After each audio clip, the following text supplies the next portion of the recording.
ધોરણ 10 વિષય ગુજરાતી. દોસ્તો, વ્રજ પ્રકાશને એસએસસી બોર્ડના વિદ્યાર્થીઓ માટે ખાસ પરિણામલક્ષી 8 પ્રશ્નપત્રો પબ્લિશ કર્યા છે.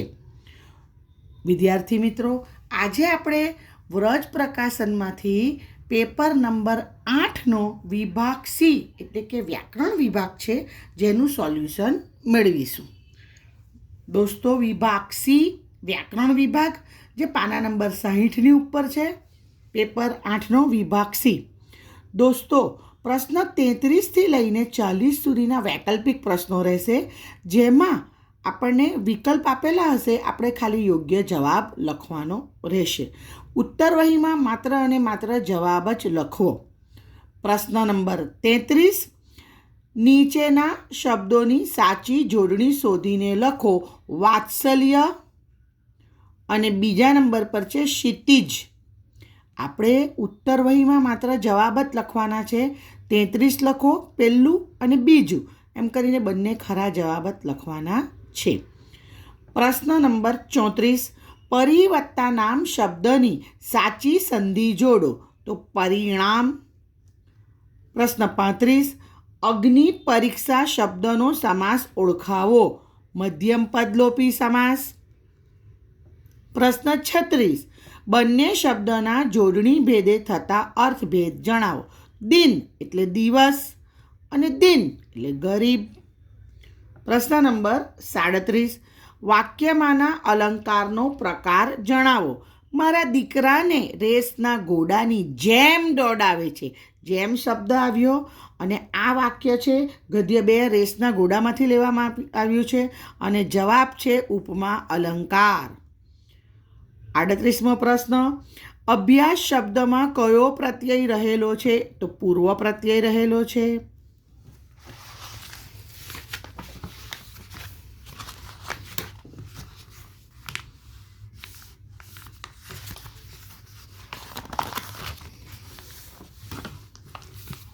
આગળ વધીએ.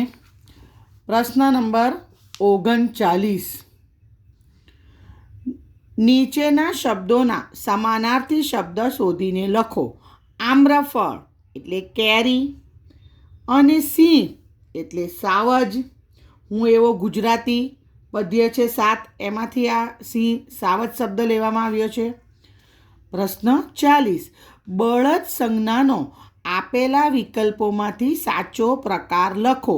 બળદ જાતિવાચક સંજ્ઞા. એક બપોરે કાવ્યમાંથી લેવામાં આવ્યું છે. 1થી 33થી 40 વૈકલ્પિક પ્રશ્ન.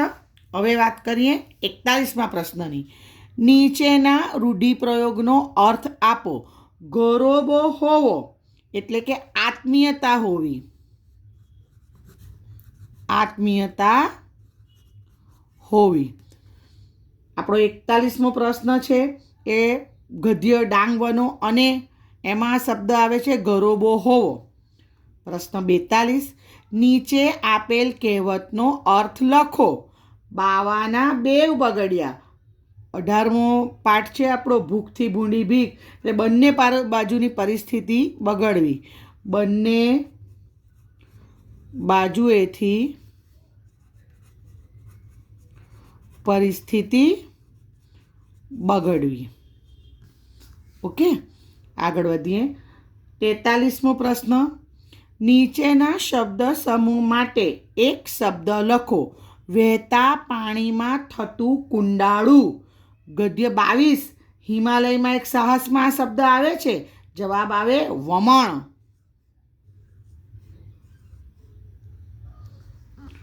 પ્રશ્ન નંબર 44,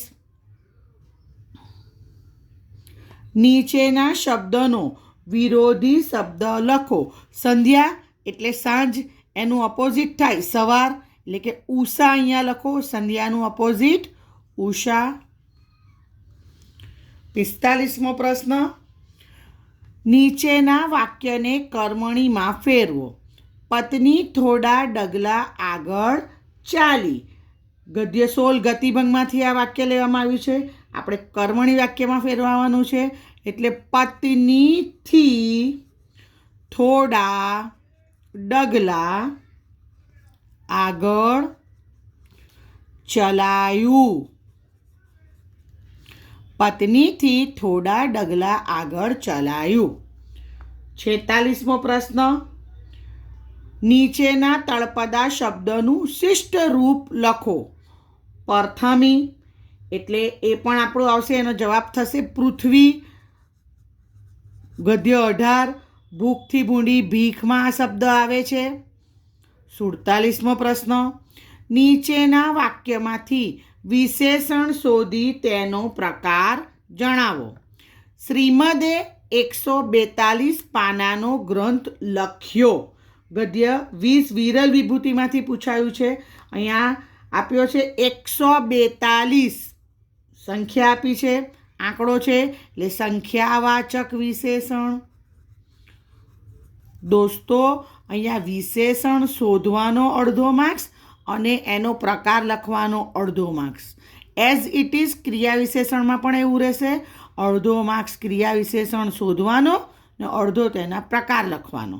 ઓકે, તો 48મા પ્રશ્નમાં છે, ડુંગર અને તેની વહુ ઊભા માર્ગે ઝડપભેર જઈ રહ્યા હતા. તો જવાબ આવશે ઝડપભેર. રીતિવાચક ક્રિયા વિશેષણ.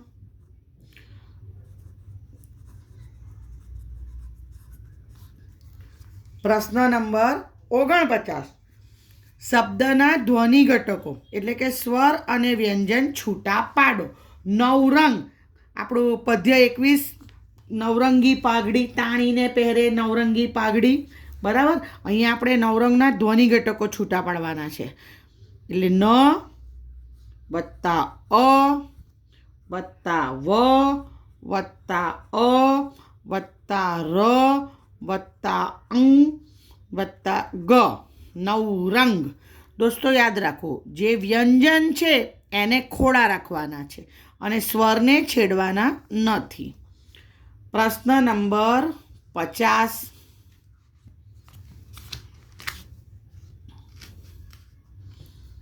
નીચેના વાક્યની પ્રેરક વાક્ય રચના બનાવો. આપણે પ્રેમ શૌર્યનું ગીત ગાઈએ. તો જવાબ આવશે આપણે પ્રેમ શૌર્યનું ગીત ગવડાવીએ. 51મો પ્રશ્ન, નીચેની પંક્તિમાંનો છંદ ઓળખાવો. જગની સૌ કડીઓમાં સ્નેહની સર્વથી વડી. અનુષ્ટુપ છંદનું ઉદાહરણ છે. તમે બંધારણ શાંતિથી કરશો એટલે તમને યાદ આવી જશે. બરાબર, છંદ ઓળખવા માટે ખાસ તો એનું બંધારણ, અક્ષર સંખ્યા, અક્ષરમેળ છંદ છે, માત્રામેળ છંદ છે, એ યાદ રાખવું જરૂરી છે. અને 52મો પ્રશ્ન, શિખરણી છંદનું બંધારણ જણાવો. તો યમન સભલગા, યમન સભલગા. મિત્રો, આશા રાખું છું કે તમને એક્ઝામની તૈયારી કરવામાં આ વિડીયો સહાયભૂત થશે. જો કોઈ ક્વેરી હોય, ડિફિકલ્ટી હોય તો મને કમેન્ટ બોક્સમાં લખીને જણાવો. ઇન્શાલ્લાહ હું તમારી સમસ્યા દૂર કરવાનો પ્રયાસ કરીશ. All the best for exam. By.